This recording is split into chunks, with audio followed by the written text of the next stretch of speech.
ನಮಸ್ಕಾರ ಸ್ನೇಹಿತರೆ, ನಮ್ಮ ಚಾನಲ್ಗೆ ನಿಮ್ಮೆಲ್ಲರಿಗೂ ಸ್ವಾಗತ. ಸದಾ ಸೌಭಾಗ್ಯ, ಸಮೃದ್ಧಿ, ಸಂತಾನ ಮತ್ತು ಸಂಪತ್ತನ್ನು ಕರುಣಿಸುವ ಜಗನ್ಮಾತೆ ವರಮಹಾಲಕ್ಷ್ಮಿಯ ಆರಾಧನೆಯ ಮಹಾಪರ್ವವೇ ವರಮಹಾಲಕ್ಷ್ಮಿ ವ್ರತ. ಪ್ರತಿಯೊಬ್ಬ ಸುಮಂಗಲಿಯು ಅತ್ಯಂತ ಶ್ರದ್ಧಾ ಭಕ್ತಿಗಳಿಂದ ಕಾಯುವ ಈ ಹಬ್ಬವು 2026ರಲ್ಲಿ ಯಾವಾಗ ಬರುತ್ತದೆ? ಪೂಜೆಗೆ ಅತ್ಯಂತ ಶುಭ ಮುಹೂರ್ತ ಯಾವುದು? ಈ ಬಾರಿ ದಿನಾಂಕದ ಬಗ್ಗೆ ಇರುವ ಗೊಂದಲಗಳೇನು ಮತ್ತು ಲಕ್ಷ್ಮಿಯನ್ನು ಒಲಿಸಿಕೊಳ್ಳುವ ಸಂಪೂರ್ಣ ಪೂಜಾ ವಿಧಾನ ಹೇಗಿರಬೇಕು ಎಂಬ ಎಲ್ಲ ಪ್ರಮುಖ ಮಾಹಿತಿಯನ್ನು ನಾವು ಇವತ್ತಿನ ಸುದೀರ್ಘ ವಿಡಿಯೋದಲ್ಲಿ ಅತ್ಯಂತ ವಿವರವಾಗಿ ತಿಳಿದುಕೊಳ್ಳೋಣ. ವಿಡಿಯೋವನ್ನು ಎಲ್ಲೂ ಸ್ಕಿಪ್ ಮಾಡದೆ ಕೊನೆಯವರೆಗೂ ನೋಡಿ. ಮಾತೆ ಮಹಾಲಕ್ಷ್ಮಿ ಕೃಪೆಗೆ ಪಾತ್ರರಾಗಿ. ಸ್ನೇಹಿತರೆ, ಪಂಚಾಂಗಗಳ ಪ್ರಕಾರ 2026ನೇ ಸಾಲಿನ ವರಮಹಾಲಕ್ಷ್ಮಿ ವ್ರತವನ್ನು ಆಗಸ್ಟ್ 28ರ 2026ರ ಶುಕ್ರವಾರದಂದು ಆಚರಿಸಲಾಗುತ್ತದೆ. ಈ ಪವಿತ್ರ ದಿನದಂದು ಶ್ರಾವಣ ಮಾಸದ ಶುಕ್ಲ ಪಕ್ಷದ ಪೌರ್ಣಿಮೆಯು ಒದಗಿ ಬಂದಿರುವುದು ಈ ಬಾರಿಯ ಹಬ್ಬದ ವಿಶೇಷತೆಯನ್ನು ಮತ್ತಷ್ಟು ಹೆಚ್ಚಿಸಿದೆ. ಸಾಮಾನ್ಯವಾಗಿ ಶ್ರಾವಣ ಮಾಸದ ಪೌರ್ಣಿಮೆಗೆ, ಅಂದರೆ ರಕ್ಷಾಬಂಧನಕ್ಕೆ ಮುಂಚಿತವಾಗಿ ಬರುವ ಶುಕ್ರವಾರದಂದು ವರಮಹಾಲಕ್ಷ್ಮಿ ಹಬ್ಬವನ್ನು ಆಚರಿಸುವುದು ಸಂಪ್ರದಾಯ. ಈ ನಿಯಮದ ಪ್ರಕಾರ 2026ರಲ್ಲಿ ಆಗಸ್ಟ್ 21 ಅಥವಾ ಆಗಸ್ಟ್ 28 ಎಂಬ ಗೊಂದಲ ಅನೇಕರಲ್ಲಿ ಮೂಡುವುದು ಸಹಜ. ಆದರೆ ಶಾಸ್ತ್ರೋಕ್ತ ಪಂಚಾಂಗಗಳ ಗಣನೆಯ ಪ್ರಕಾರ ಆಗಸ್ಟ್ 28ರಂದು ಶ್ರಾವಣ ಪೌರ್ಣಿಮೆಯು ಇರುವುದರಿಂದ ಅದೇ ದಿನದಂದು ವರಮಹಾಲಕ್ಷ್ಮಿ ವ್ರತವನ್ನು ಆಚರಿಸುವುದು ಅತ್ಯಂತ ಸೂಕ್ತ. ಸ್ನೇಹಿತರೆ, ಈ ವ್ರತದ ಮಹಿಮೆ ಎಂತಹುದು ಗೊತ್ತೇ?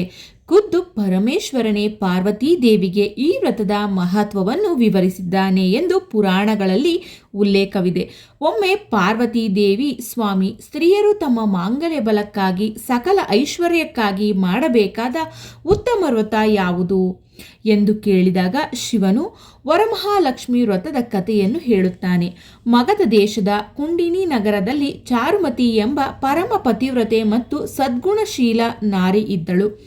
ಅವಳ ಭಕ್ತಿಗೆ ಮೆಚ್ಚಿದ ಮಹಾಲಕ್ಷ್ಮಿಯು ಒಂದು ರಾತ್ರಿ ಅವಳ ಸ್ವಪ್ನದಲ್ಲಿ ಬಂದು, ಚಾರುಮತಿ, ನಾನು ವರಮಹಾಲಕ್ಷ್ಮಿ, ಶ್ರಾವಣ ಮಾಸದ ಶುಕ್ಲ ಪಕ್ಷದ ಪೌರ್ಣಿಮೆಯ ಮುನ್ನ ಬರುವ ಶುಕ್ರವಾರ ನನ್ನನ್ನು ಭಕ್ತಿಯಿಂದ ಪೂಜಿಸು, ನಿನಗೆ ಸಕಲ ಸೌಭಾಗ್ಯಗಳನ್ನು ನೀಡುತ್ತೇನೆ ಎಂದು ಅನುಗ್ರಹಿಸುತ್ತಾಳೆ.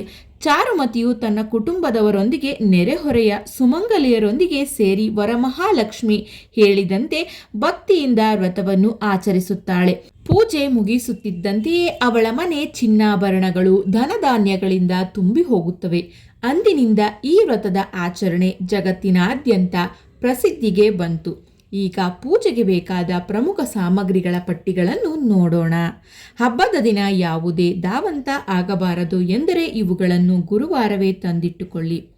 ವಿಗ್ರಹ ಮತ್ತು ಕಳಶ, ಮಹಾಲಕ್ಷ್ಮಿಯ ಮುಖವಾಡ ಅಥವಾ ಮೂರ್ತಿ, ಹಿತ್ತಾಳೆ ಅಥವಾ ಬೆಳ್ಳಿಯ ಕಳಶದ ಚೊಂಬು, ಧಾನ್ಯಗಳು, ಕಳಸದ ಒಳಗೆ ಹಾಕಲು ಮತ್ತು ಕೆಳಗೆ ಇಡಲು ಅಕ್ಕಿ, ಪೂಜಾ ದ್ರವ್ಯಗಳು, ಅರಿಶಿನ, ಕುಂಕುಮ, ಶ್ರೀಗಂಧ, ಅಕ್ಷತೆ, ಅಲಂಕಾರಿಕ ವಸ್ತುಗಳು, ಮಾವಿನ ಎಲೆಗಳು, ವಿಳ್ಳೆದೆಲೆ, ಅಡಿಕೆ, ತೆಂಗಿನಕಾಯಿ, ಕಲಸಕ್ಕೆ ಮತ್ತು ಅರ್ಚನೆಗೆ, ದಾರ, ಪೂಜೆಯ ಪ್ರಮುಖ ಅಂಗವಾದ 9 ಗಂಟುಗಳಿರುವ ದೋರಕ ಅಥವಾ ರಕ್ಷಾ ಸ್ತೋತ್ರ, ಹೂವು ಮತ್ತು ಹಣ್ಣುಗಳು. ಕಮಲದ ಹೂವು ಲಕ್ಷ್ಮಿಗೆ ಅತ್ಯಂತ ಪ್ರಿಯ.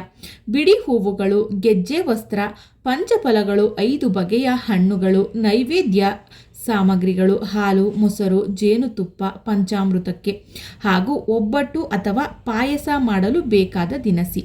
ವರಮಹಾಲಕ್ಷ್ಮಿ ದೇವಿಯ ಪೂಜೆಯನ್ನು ಲಗ್ನ ಮುಹೂರ್ತದ ಸರಿಯಾದ ಸಮಯದಲ್ಲಿ ಮಾಡುವುದು ಅತ್ಯಂತ ಶ್ರೇಷ್ಠ ಎಂದು ನಂಬಲಾಗಿದೆ. ಆಗಸ್ಟ್ 28ರ ಶುಕ್ರವಾರದಂದು ಪೂಜೆ ಮಾಡಲು ಪಂಚಾಂಗದಲ್ಲಿ 4 ಪ್ರಮುಖ ಶುಭ ಲಗ್ನಗಳನ್ನು ಹೇಳಲಾಗಿದೆ. ನಿಮ್ಮ ದಿನಚರಿಗೆ ಅನುಗುಣವಾಗಿ ನೀವು ಸಮಯವನ್ನು ಆಯ್ದುಕೊಳ್ಳಬಹುದು.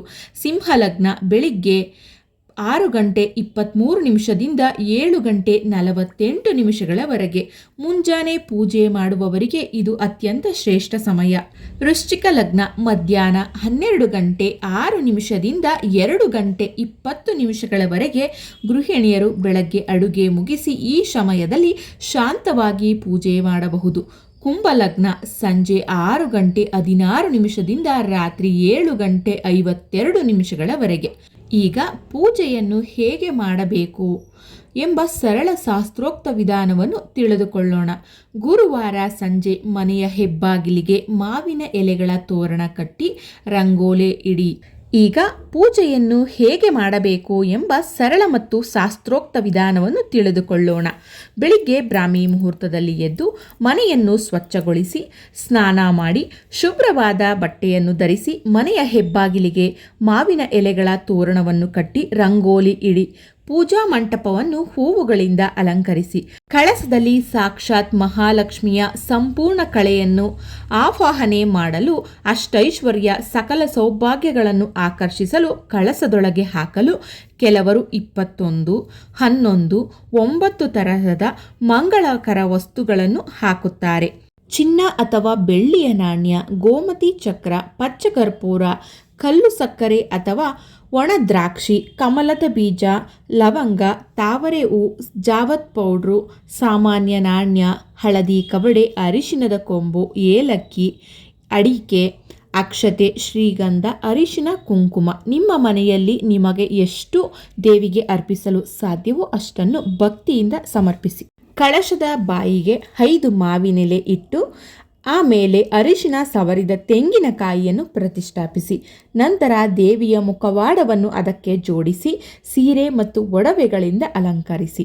ಯಾವುದೇ ಪೂಜೆಗೆ ಮೊದಲು ವಿಘ್ನ ನಿವಾರಕ ಗಣೇಶನನ್ನು ಪೂಜಿಸಬೇಕು. ಒಂದು ಸಣ್ಣ ಅರಿಶಿನದ ಗಣಪತಿಯನ್ನು ಮಾಡಿ ಮೊದಲು ಅರ್ಚನೆ ಮಾಡಿ ನಂತರ ಪ್ರಧಾನ ಪೂಜೆ ಮತ್ತು ಸಂಕಲ್ಪವನ್ನು ಮಾಡಿ ದೇವಿಯ ಮುಂದೆ ದೀಪಗಳನ್ನು ಹಚ್ಚಿ ಕೈಯಲ್ಲಿ ಅಕ್ಷತೆ ಹಿಡಿದು ನಿಮ್ಮ ಹೆಸರು ಗೋತ್ರವನ್ನು ಸ್ಮರಿಸಿ ಸಂಕಲ್ಪ ಮಾಡಿ ನಂತರ ಲಕ್ಷ್ಮಿ ಅಷ್ಟೋತ್ತರ ಅಥವಾ ಓಂ ಮಹಾಲಕ್ಷ್ಮೀ ನಮಃ ಮಂತ್ರವನ್ನು ಪಠಿಸುತ್ತಾ ಹೂವು ಮತ್ತು ಅಕ್ಷತೆಯಿಂದ ಅರ್ಚನೆ ಮಾಡಿ. ನೂಲು ಪೂಜೆ, ದೋರಕ ಗ್ರಂಥಿ ಪೂಜೆ, 9 ಗಂಟುಗಳಿರುವ ದಾರಕ್ಕೆ ಪೂಜೆ ಮಾಡಿ ದೇವಿಯ ಪಾದದ ಬಳಿ ಇಟ್ಟು ನಂತರ ಸುಮಂಗಲಿಯರು ತಮ್ಮ ಬಲಗೈಗೆ ಕಟ್ಟಿಸಿಕೊಳ್ಳಬೇಕು. ಮಹಾಮಂಗಳಾರತಿ ಮತ್ತು ನೈವೇದ್ಯ. ದೇವಿಗೆ ಸಕ್ಕರೆ ಪೊಂಗಲ್, ಪಾಯಸ ಅಥವಾ ಒಬ್ಬಟ್ಟನ್ನು ನೈವೇದ್ಯ ಮಾಡಿ ಕರ್ಪೂರದ ಆರತಿಯನ್ನು ಬೆಳಗಿ ವ್ರತದ ಯಶಸ್ಸಿಗೆ ಕೆಲವು ನಿಯಮಗಳನ್ನು ಪಾಲಿಸುವುದು ಅತ್ಯಂತ ಅಗತ್ಯ. ಉಪವಾಸ. ವ್ರತ ಮಾಡುವ ಸುಮಂಗಲಿಯರು ಪೂಜೆ ಮುಗಿಯುವವರೆಗೂ ನಿರಾಹಾರವಾಗಿರಬೇಕು. ಆರೋಗ್ಯದ ತೊಂದರೆ ಇದ್ದರೆ ಹಾಲು ಹಣ್ಣು ಸೇವಿಸಬಹುದು. ತಾಳ್ಮೆ ಮತ್ತು ಶಾಂತಿ. ಹಬ್ಬದ ದಿನ ಮನೆಯಲ್ಲಿ ಜಗಳ, ಕೋಪ ಅಥವಾ ನಕಾರಾತ್ಮಕ ಮಾತುಗಳಿರಬಾರದು. ಲಕ್ಷ್ಮಿ ಶಾಂತಪ್ರಿಯೆ.